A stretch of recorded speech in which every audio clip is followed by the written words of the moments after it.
에듀윌 유료 회원만의 남다른 서비스.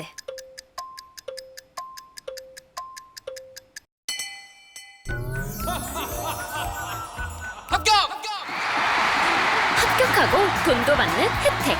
오직 에듀윌 유료 회원에게만. 에듀윌.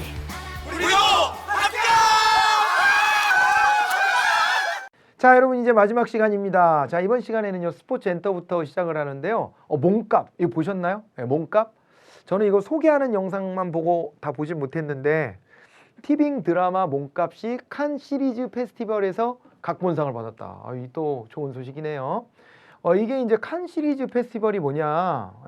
이거 보니까 칸 국제 시리즈 페스티벌은 전 세계 드라마 시리즈 콘텐츠를 대상으로 매년 프랑스 칸에서 열리는 콘테스트다. 우리가 칸 영화제는 많이 들어봤는데, 그죠? 근데 이거를 전 세계 드라마를 대상으로 신설이 됐다는 겁니다. 이게 지금 있잖아요. 넷플릭스를 비롯한 OTT 서비스가 확장되고 또 자체적으로도 투자를 통해서 오리지널 콘텐츠들을 막 만들어내고 있지 않습니까? 이렇게 하다 보니까 영화 산업이 전반적으로 좀 위축되고 있는 모습이에요. 우리나라에서 2023년도에 개봉된 영화가요, 다 지금 거의 다 지금 이 어려움을 토로하고 있습니다. 지금 이제 영화관에 뭐 극장 관람료도 올라갔다라고 하는 것도 있지만 다른 한편으로 보면은요, 넷플릭스 하나만 가입해도 그 안에서 볼 수 있는 콘텐츠들이 많고 그 콘텐츠 쫓아가기도 바쁜 거예요. 그거 쫓아가기도 바쁜데 새로 개봉하는 영화 좀 있으면 넷플릭스에 풀리지 않을까? 뭐 이런 기대감도 있고 그 극장을 잘 안 가고 있다는 것 아니에요? 그래서 지금 영화 산업 자체가 상당히 좀 이제 어려움에 처해져 있는데 이런 분위기를 반영한 것인지 프랑스에서도 칸 영화제에 이어서 칸에서 이제 어떻게 된 거예요? 전 세계 드라마를 대상으로 해서 2018년부터 이런 콘테스트를 개최하고 있다는 겁니다. 여기서 이제 상도 받고 그래서 좋은 소식인데, 여기 이제 보니까요. 한국 드라마가 칸 시리즈 페스티벌에서 상을 받은 것은 이번이 처음이고 경쟁 부문에 한국 드라마가 오른 것도 두 번째에 불과하다는 거예요. 몸값은요, 베스트 시리즈상, 음악상, 각본상, 배우상 등 5개 트로피를 놓고 9개 작품과 경합을 벌였대요. 상당히 높은 평가를 받았네요. 근데 그 중에서 이제 각본상을 수상했다라고 보시면 됩니다. 그런데 이제 뭐 상 받은 거는 좋은 거고 그 다음에 이런 이제 페스티벌이 있다는 것을 뭐 알게 된 것도 우리한테는 필요한 부분이지만 다른 한편으로 이 사실도 좀 우리가 이제 알고 가야 될 거예요. 토종 OTT 오리지널 시리즈가 해외 시상식에 수상하며 작품성을 인정받았다라고 하는 건 기쁜 일이지만 현재 지금 이 OTT의 판도가 어떻게 돌아가고 있는가에 대해서 주목하지 않을 수 없다는 겁니다. 지금 보니까요, 과잉 경쟁 속에서 적자의 탈출구가 보이지 않아서 외화, 내빈이라는 지적이다. 이렇게 되어 있습니다. 오리지널 콘텐츠 제작비가 늘어난 탓에 티빙은요, 2020년 영업 적자가 61억, 2021년 762억 이렇게 되더니 지난해 2022년에는요 1191억 원으로 영업손실 규모가 1000억 원을 넘었다. 이거 진짜 감당되는 돈입니까 이게? 토종 최대 OTT인 웨이브는요 지난해 영업손실 1213억을 기록했고 왓챠의 적자도 555억 원에 이르르고 있다는 거예요. 너무 심각하지 않나요 이거? 그래 보니까요, 이 오리지널 콘텐츠를 자꾸 이제 만들다 보니까 티빙의 콘텐츠 원가를 이제 한번 들여다보는 거예요. 2021년 707억 원에서 지난해 1167억 원으로 증가했고 같은 기간 웨이브는 1450여 원에서 2111억 원으로 확대되었다는 겁니다. 그 제작하는 쪽에서는 그래도 투자를 받을 수 있기 때문에 그런 점에서는 좀 유리하다라고 볼 수 있을지는 몰라도 어찌됐거나 지금 있잖아요. 이런 속에서 오리지널 콘텐츠를 만드느라고 토종 OTT들이 아주 고전을 면치 못하고 있고 우리가 지금 OTT 서비스 그랬을 때 가장 경쟁력을 갖고 있는 것은 뭐예요? 넷플릭스입니다. 그 넷플릭스 서비스 코리아 여기 이제 보면은요 넷플릭스 코리아는 지난해 매출 7,732억 원, 영업이익 142억 원을 기록해서 흑자를 이제 거두고 있다는 거예요. 여기 한국 콘텐츠에 25억 달러를 투자할 계획을 발표했다. 뭐 이번에 뭐 윤석열 대통령 미국에 가셨을 때 그때 투자를 유치했다. 뭐 이런 이제 뉴스도 나오고 했는데 뭐 한편 보면 뭐 그에 맞춰서 이제 발표도 되고 그래서 이제 어떻게 보면 그때 같이 이제 나왔던 뉴스로서 기분 좋은 뉴스였습니다만 지금까지도 뭐 매년 적지 않은 액수들을 투자해 오고 있었습니다. 그리고 이제 그걸로 재미도 많이 봤죠. 예, 넷플릭스가 뭐 여러분들 다 아시다시피 뭐 세계에서 1위를 한 콘텐츠가 많잖아요. 우리 오징어 게임을 비롯해서 그렇게 되기 때문에 미국이 이제 우리나라에 굉장히 이제 많은 투자를 하고 있다는 건데 이게 이런 뭐 문화의 영역도 국적을 꼭 따져야 되는가에 대해서는 또 이제 생각해 볼 거리는 되겠지만 어쨌건 우리나라의 창작의 이 아이디어들이 미국 자본을 이제 타고 전 세계로 뻗어나간다. 이건 좋은 점인데 그렇게 하면서 넷플릭스가 투자한 것 이외의 그 과실은 사실은 이 넷플릭스가 다 가져가고 있는 거죠. 그러니까 우리나라에서 영업이익이 이거라는 거지 우리나라 콘텐츠를 통해서 전 세계에서 벌어들인 돈은 어마무시하겠죠? 그렇게 되기 때문에 우리나라 영화 산업 같은 거는 쪼그라들고 넷플릭스는 우리나라 콘텐츠에 이 정도 투자하고 그거보다 훨씬 더 많은 수익을 가져가고 있다면은 그러면은 이거 좀 아쉬운 부분도 사실은 좀 있는 거죠 뭐. 예. 그렇게 되어 있고 그리고 그 와중에 이제 우리나라의 토종 OTT들은 더 버티기 어려운 상황으로 내몰리고 있는 거고요. 이게 그러다 보니까 우리나라 토종 OTT들이 이제 합치기로 하고 막 그랬잖아요. 그죠? 예, 서로 합쳐서 시너지를 내겠다라고 하는 거예요. 이 고객 입장에서 보면은 넷플릭스도 가입해야 되고 무슨 뭐 티빙도 가입해야 되고 말이야. 왓챠도 가입해야 되고 뭐 이렇게 되면 이거 도대체 몇 개를 가입하라는 거냐. 그리고 내가 뭐 바빠 죽겠는데 뭐 TV만 보고 있을 수도 없잖아요. 그러니까 이거 이렇게 다 가입할 필요도 잘 못 느끼고 그럴 수 있기 때문에 여기에서 이제 우리나라 콘텐츠들이 힘을 모으면 그래도 어떻게 보면은 그죠? 예, 넷플릭스 하나 가입하고 우리나라 토종 OTT 하나 가입하고 이런 정도에다가는 지갑을 좀 열 수도 있지 않을까 보여지기도 해요. 그 넷플릭스가 우리나라에서 이렇게 자리 잡을 때까지 보면 패밀리 요금 같은 거를 걷어가지고 그래가지고 한 가족이 저렴하게 다 같이 이거를 볼 수 있게끔 만들어줬던 거 이런 것도 주요했으니까 그런 것도 좀 모방할 필요도 있고 뭐 그래 보이기는 합니다. 아무튼 간에 지금 이런 이제 OTT 대전쟁이 벌어지고 있다는 점 그리고 그 와중에 괜히 여기 불똥이 영화 산업 같은 데로 튀어서 지금 영화계 같은 데는 굉장히 어려움을 겪고 있다는 거 이런 것들을 우리가 좀 주목해 볼 수 있는 것 같습니다. 자, 요걸 한번 이렇게 정리해 봤고요. 자, 이제 인물 용어로 넘어가겠습니다. 연준의 트릴레마 이랬습니다. 세 가지 이제 어려움이 있다는 건데요. 연준이 이번에도 0.25%포인트의 기준금리 인상을 단행했는데 더 이상은 못할 것이다 라고 하는 전망이 아주 높습니다. 이제 미국에서도 금리를 올리는 것은 이것으로 끝 아니냐 이렇게 된 건데 미국은 지금 이제 엄청난 물가 상승 이것이 뭐 국제 정세하고도 관련이 있지만 미국 내에서 워낙 돈을 많이 풀기 때문에 앞에서도 제가 이제 그런 말씀을 드렸지만은 최근에 돈을 엄청나게 또 풀면서 이제 경제 위기를 막 넘어서고 있거든요. 극복하고 있는데 그거로 인한 이제 이 부작용이 물가 상승입니다. 미국에서 엄청난 물가 상승이 있고 그러고 있기 때문에 연준에서도 금리를 계속 이제 올리고 있거든요. 그런데 이러다 보면 인플레이션은 잡을 수 있지만은 어떻게 되는 겁니까? 물가 안정은 잡을 수 있을지는 몰라도 이제 경제가 좀 위축될 수밖에 없거든요. 기준금리를 자꾸 올리면. 경제가 위축되는 방향으로 이게 갈 수밖에 없으면 물가는 잡힐지 몰라도 그 이후에 어떤 고용이라든가 경제개발이라든가 이런 것에서 좀 이제 어려움을 토로할 수도 있고 그러다 보면은 이거 어떻게 하지? 걱정이 많겠죠.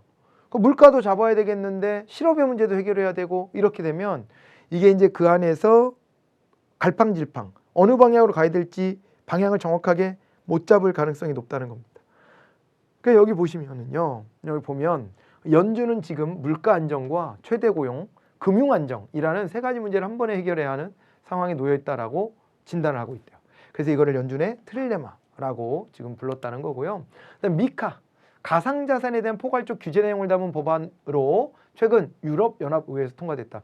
우리나라가 모 국회의원의 그 가상자산에 대한 부분 때문에 굉장히 시끄럽습니다. 굉장히 시끄러운데 이게요.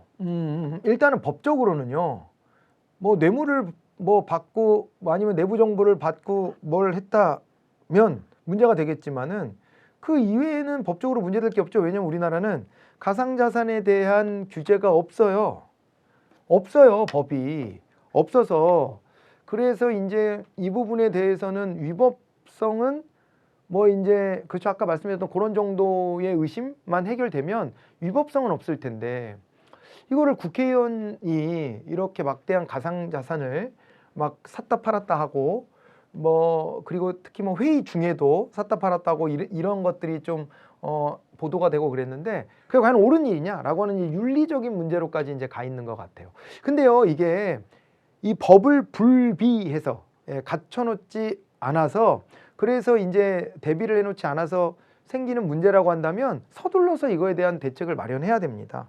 사실은 이게 문재인 정부 때로 거슬러 올라가야 될 텐데 가상자산에 대해 가지고서요 이랬었어요. 정부가 나서서 이거에 대한 이제 규제 같은 걸 만들겠다 했더니 그때 이제 어떤 얘기들이 막 언론에서 나왔었냐면 이거 청년들은 이제는 자기 자산을 굴릴 수 있는 수단도 마땅치 않은데 그런데 이걸 규제함으로써 청년들의 기회를 박탈한다. 이런 식의 얘기들이 막 나오고요. 젊은 청년들이 막 반발하면서 가상자산에 대한 규제하지 마라. 이런 요구를 했어요. 그리고 그때 그래서 정부가 가상자산에 대한 규제를 준비하다가 실패했습니다. 이거를 만들지를 못했어요. 그런 상태로 지금까지 흘러온 거예요. 그렇게 되어 왔는데 국가가 왜 존재합니까? 그럼 국가가요, 이게 기회라고 여기면 주식시장에 대해서도 개입 안 해야죠. 그렇지 않아요? 아무런 데도 개입 안 해야지. 그런 식으로 따지면요. 왜 가상자산만 개입을 하지 말라고 하는 겁니까? 이거 저는 개인적으로 납득은 안 되는 얘기입니다. 국가가요, 이 관리자로서의 책무가 있습니다. 시장 경제가 잘 돌아가게끔 해야 되는 그 책무를 가지고 있기 때문에 분명히 어떻게 보면 국가로서는 그죠? 필요한 일들을 해야 되는 거예요. 규제가 지나치면 문제가 되죠. 그런데 규제가 들어오면 시장이 위축되기 때문에 안 돼! 라는 식으로 막 반대하고 그랬는데 그러니까요. 그런 식이면 아무 규제도 하지 말아야지. 정말 아무 규제도 없는 세상을 바라는 거예요. 이게요, 이러다 보니까 사고도 많은 거예요. 계속 사고도 많고 그리고 윤리적인 측면에 대한 합의도 없는 겁니다. 그러니까 단지 뭐 갖고 얘기하는 거냐면은 그 해당 국회의원이 이제 한때 그 가상자산의 규모가 60억 원? 뭐 이렇게까지도 갔었다는 건데 가격이 올랐다 다시 떨어졌다는 거고 뭐 본인의 주장으로는 뭐 이제 수사도 해보고 뭐 지금 그러고 있으니까 이제 결과가 나와봐야겠지만은 어쨌거나 뭐 그 가상자산에 대한 부분이 그렇다는 거죠. 이게 다음 달에 분명히 이게 소개가 될 거라고 보여집니다만은 어쨌거나 그 전에 잠깐 말씀을 드리자면 최고 정점을 찍었을 때가 그렇다는 거예요. 근데 언론은 자극적으로 기사를 쓰니까 그런 정도를 보유한 것처럼 자꾸 이제 비춰지게끔 써요. 근데 그때 딱 팔고 나갔다는 것도 아닌데 그 정도의 돈을 번 것처럼 씁니다. 그러면서 이제 의심을 갖다 붙이는 거거든요. 국회의원에 대한 의심이야 지나칠 만큼 많이 해봐야 돼요. 그건 맞는데 그런데 어쨌거나 이거 이렇게까지 가상자산이 늘어난 것은 뭔가 그들의 편의를 봐주고 내부 정보를 빼돌린 거 아니야? 뭐 여기서부터 막 이렇게 막 나와요. 당사자는 이제 억울하다. 나는 전혀 그렇지 않았다라고 얘기하고 있지만은 그 얘기보다는 이제 되게 자극적이잖아요. 일단은. 그러니까 이제 그런 쪽으로 자꾸 이제 방향들이 기사들이 나오고 막 그러는 것 같습니다만 이 기준을 이참에 정확하게 좀 만들어 놔야 될 것 같아요. 이제야 국회의원 재산신고 등록할 때 가상자산도 포함해야 돼 정도는 이제 법이 만들어졌습니다. 그랬지만은 이 가상자산 투자에 관련된 아무런 규제도 없다는 것은 이건 문제가 있다고 볼 여지가 있는 거예요. 그래서 이 소식을 좀 찝어온 겁니다. 가상자산에 대한 포괄적 규제 내용을 담은 법안을 유럽연합의회가 통과시켰다라고 하는 거예요. 그러니까 우리나라도 이거 필요합니다. 필요하고요. 이것도 좀 사회적으로는 고민해 봐야 됩니다. 저는 그 소식을 접하고 일단은요, 뭐 우리는 항상 그 중립기업 박아놓고 세상을 좀 바라보는 연습을 해야 돼요. 정파적으로 휘둘리기 시작하면 안 됩니다. 사람이 어떤 판단력이 흐려져요. 그래서 정파적으로 휘둘리지 말고 내 머리로 자꾸 사고하고 여기저기 정보를 얻어서 여기다가 이제 판단하는 연습을 해야 되거든요. 그렇게 해야 되니까 아직은 뭐 이제 수사기관이 수사한 게 다 나온 것도 아니고 뭐 그러니까 한번 들여다 봐야 됩니다. 들여다 봐야 되고요. 그리고 뭐 검찰이 발표하는 것도 100% 믿지는 않아요, 저는. 그것도 지나가 봐야 돼요. 왜냐하면 검찰은 수사를 하니까 의심하는 쪽으로 자꾸 이제 그죠? 정보를 줄 것이고 당사자가 또 항변하는 것도 들어봐야 돼요. 그래서 이게 좀 이거 맞춰봐야 되는 거죠. 그죠? 예전에 무슨 뭐 의혹 사건들 있잖아요. 그래서 엄청나게 난도질 당했던 사건들 같은 경우도 나중에 와서 법원에서 무죄가 나고 그러는 거 되게 많아요. 그런데 무죄가 나고 그랬을 때 그 무죄까지 쫓아가면서 언론 소식을 접하는 경우는 별로 없어요. 별로 없는데, 그런데 그 속에서 사회적 매장은 다 끝나버리거든요. 사회적인 평가는. 그거는 온당하지는 않은 것 같아요. 그래서 저는 아무튼 사건이 끝나기 전까지는 그것에 대한 의혹이 있을 때 의혹의 눈초림으로만 봐야 된다는 입장이지, 그걸 사회적으로 막 단죄해서는 안 된다라고 보거든요. 우리 좀 그런 태도는 필요한 것 같습니다. 그게 어떤 사건이든 간에 우리가 중립기업받고 봐야 되는데, 아무튼 저는 이제 여기에서 주목해 봐야 될 것은 가상자산이라고 하는 게, 앞서서도 제가 말씀드렸지만은 이 가상자산이라는 게 과연 부가가치를 창출하고 있냐, 경제적인 가치를 키우고 있는 거냐. 우리가 원래 경제적 가치를 키워주는 것에 생산 요소를 제공하고 그 제공에 대한 대가로 거기에서 배당도 받고 거기에서 내 자산도 불려서 키우는 거거든요.